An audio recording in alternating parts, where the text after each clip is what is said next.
Amazon Q2 earnings are out and a lot of people are going to argue about it. So let's see if it lived up to expectations. Hello everyone, this is Mehdi for Tokyo Alpha Mind. In this video, we are going to see that Amazon has posted very strong Q2 performance in all segments, but still managed to disappoint investors. So let's get started.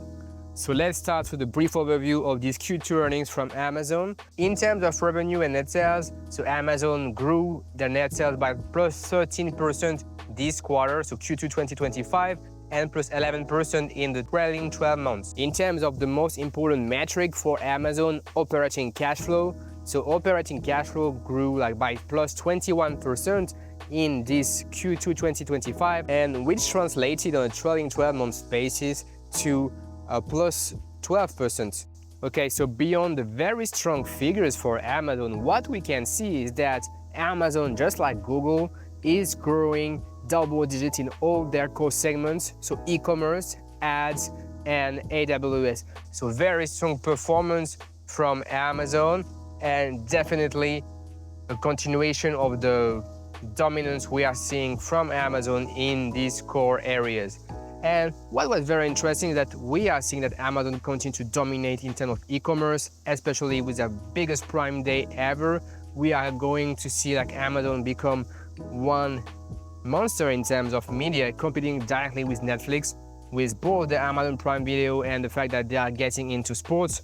As well, in terms of AWS, still one of the biggest player and by far in terms of cloud. So overall, Amazon is still growing and is still dominating in these core segments. And we are seeing Amazon still being a key competitor to companies like Netflix, to companies like Microsoft or Google in their respective segments. So a lot of great and positive things we have seen in Q2 earnings for Amazon, and we are going to dissect that segment by segment right now. So first, let's discuss about e-commerce, because this is the main business for Amazon, at least in terms of revenues. So e-commerce actually grew double digits as well, so still a very strong business, still growing double digits. And we have seen that in North America, so still growing plus 11% in North America, reaching for this quarter $100 billion, which is exceptional, incredible. And at international, they grew even faster, plus 16%. And this shows that Amazon is still growing on their core e-commerce business, especially coming from their biggest Prime Day event that they had this year. So even though we have seen on the internet that some were very concerned by this Prime Day, but the results are in, and we've seen that Amazon in e-commerce is still a huge grower and is still very dominant. Let's talk about the ads business. So the ad business performed fantastically at 23% year on year, and this is the fastest growing segment for Amazon actually, and the one that is developing quite significantly. Now we are at a quarter at $15 billion, which is actually pretty great for this segment, which actually started only a few years ago.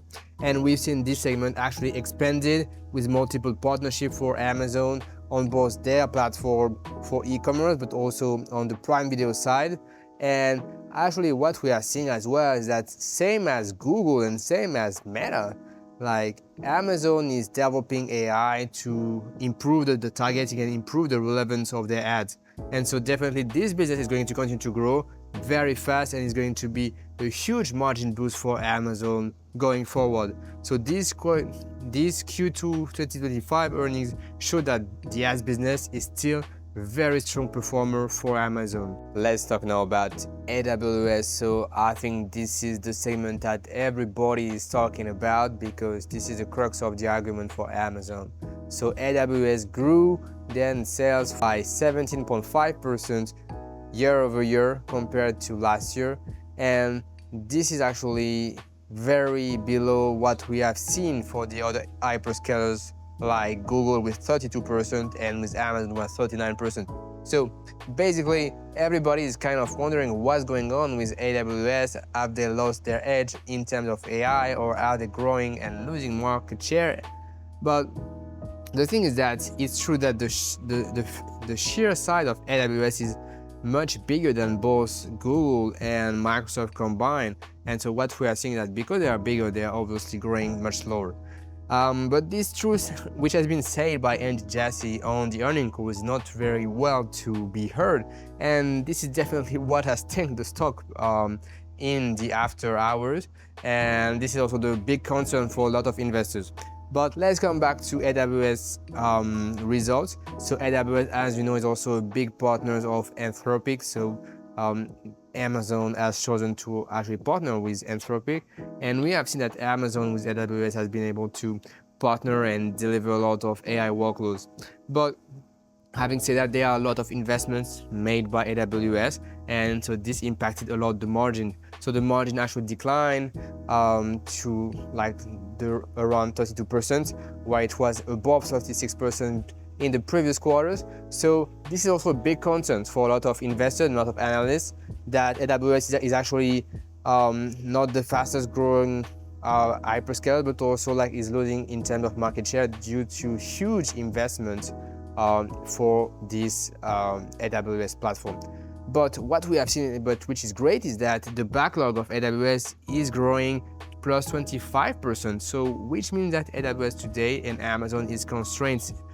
So they have too much demand, and that shows that AWS is still going to continue to grow. It's still going to be a driving force for Amazon going forward. So a lot of concern are actually maybe overblown, and definitely in the long term, Amazon is going to flourish definitely. But on the short term, this concern for investor is going to definitely impact the stock price.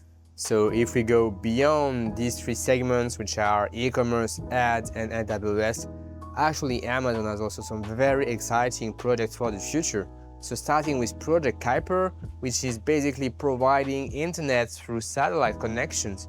And we've seen that actually Amazon is pushing a lot toward this project, and this is going to empower Amazon to deliver new services for their Prime members. And we are going to see Amazon enter in new categories, which they have already done like numerous times during the years. And still on this Project Kuiper, so we've seen that there is a strong connection with AWS, and definitely I think that Amazon is going to provide dedicated and private internet network for their clients based on AWS and this satellite connection. And this is going to be kind of a game changer for Amazon, where they're going to be able to be much more independent, especially for the cloud services. And this is what we've seen with Starlink, and I think this is going to be the same for Amazon. They're going to drive connection a lot. And as well, we have to keep in mind that Amazon has a lot of robotics, and they have a lot of ambitions in terms of getting robots out in the outside world, meaning that they will need connection outside, and they will definitely use Project Kuiper to have this type of connection outside. And so speaking of robots, so we've seen that Amazon has deployed now 1 million robots alongside humans in their warehouses, which actually shows that Amazon is working very hard on terms of physical AI to drive their margin up. So that's our thesis, and we're going to see that play in the coming years, where e-commerce, especially e-commerce margin, is going to increase significantly, given that Amazon is going to be able to drive robotics and AI going forward in their warehouse, but also outside.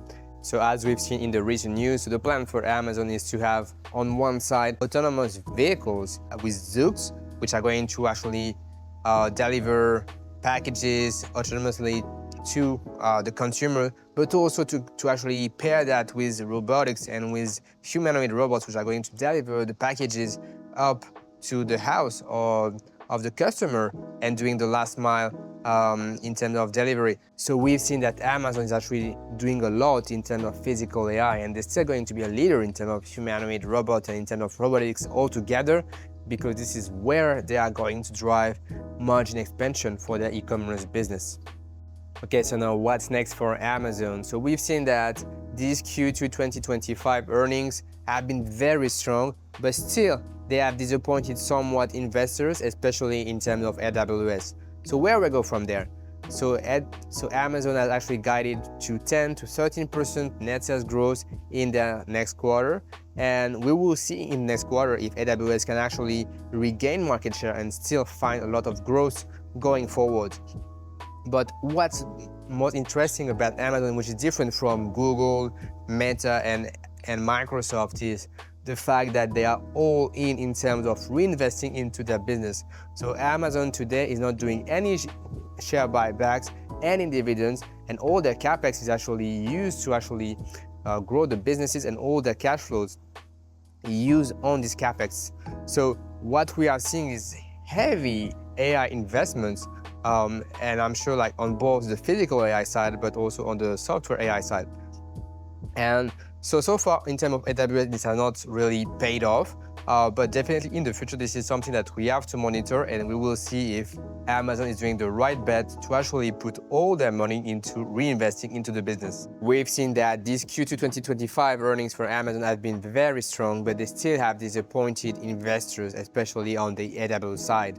And we've seen also that during the earnings call that Andy just has not been very good at answering all the questions from analysts, but still, Amazon has been able to deliver a very strong Q2 2025 quarter, with e-commerce growing 12%, with ads business growing 23%, and with AWS growing 75%. And what we are seeing is that Amazon is still growing double digits in all their three segments, and they still are going to grow like that long term.